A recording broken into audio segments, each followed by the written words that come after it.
I've been working on issues of poverty for more than 20 years, and so it's ironic that the problem and question that I most grapple with is how you actually define poverty. What does it mean? So often we look at dollar terms, people making less than $1 or $2 or $3 a day, and yet the complexity of poverty really has to look at income as only one variable, because really it's a condition about choice and the lack of freedom. And I had an experience that really deepened and elucidated for me the understanding that I have. It was in Kenya, and I want to share it with you. I was with my friend Susan Meiselas, the photographer, in the Mathare Valley slums. Now, Mathare Valley is one of the oldest slums in Africa. It's about 3 miles out of Nairobi, and it's 1 mile long and about 2/10 of a mile wide, where over 500,000 people live crammed in these little tin shacks, generation after generation, renting them, often 8 or 10 people to a room. And it's known for prostitution, violence, drugs, a hard place to grow up. And when we were walking through the narrow alleys, it was literally impossible not to step in the raw sewage and the garbage alongside the little homes. But at the same time, it was also impossible not to see the human vitality, the aspiration and the ambition of the people who live there, women washing their babies, washing their clothes, hanging them out to dry. I met this woman, Mama Rose, who has rented that little tin shack for 32 years, where she lives with her 7 children. 4 sleep in 1 twin bed, and 3 sleep on the mud and linoleum floor. And she keeps them all in school by selling water from that kiosk and from selling soap and bread from the little store inside. It was also the day after the inauguration, and I was reminded how Mathare is still connected to the globe. And I would see kids on the street corners, and they'd say, "Obama, he's our brother." And I'd say, "Well, Obama's my brother, so that makes you my brother too." And they would look quizzically and then be like, "High five," you know. And it was here that I met Jane. I was struck immediately by the kindness and the gentleness in her face, and I asked her to tell me her story. She started off by telling me her dream. She said, "I had 2. My first dream was to be a doctor, and the second was to marry a good man who would stay with me and my family, because my mother was a single mom and couldn't afford to pay for school fees, so I had to give up the first dream. And I focused on the second." She got married when she was 18, had a baby right away, and when she turned 20, found herself pregnant with the second child. Her mom died, and her husband left her, married another woman. So she was again in Mathare with no income, no skill set, no money, and so she ultimately turned to prostitution. It wasn't organized in the way we often think of it. She would go into the city at night with about 20 girls, look for work, and sometimes come back with a few shillings or sometimes with nothing. And she said, the poverty wasn't so bad, it was the humiliation and the embarrassment of it all. In 2001, her life changed. She had a girlfriend who had heard about this organization, Jamii Bora, that would lend money to people no matter how poor you were, as long as you provided a commensurate amount in savings. And so she spent a year to save $50 and started borrowing. And over time, she was able to buy a sewing machine. She started tailoring.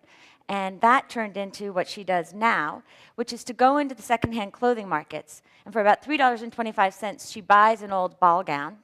Some of them might be ones you gave. And she repurposes them with frills and ribbons and makes these frothy confections that she sells to women for their daughter's Sweet 16 or First Holy Communion, those milestones in a life that people want to celebrate all along the economic spectrum. And she does really good business. In fact, I watched her walk through the streets hawking. And before you knew it, there was a crowd of women around her buying these dresses.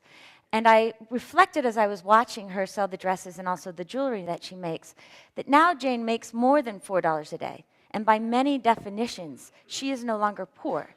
But she still lives in Mathare Valley. And so she can't move out. She lives with all of that insecurity. And in fact, in January during the ethnic riots, she was chased from her home and had to find a new shack in which she would live. Jamii Bora understands that, and understands that when we're talking about poverty, we've got to look at people all along the economic spectrum. And so with Patient Capital from Acumen and other organizations, loans and investments that will go the long term with them, they built a low-cost housing development about an hour outside Nairobi Central.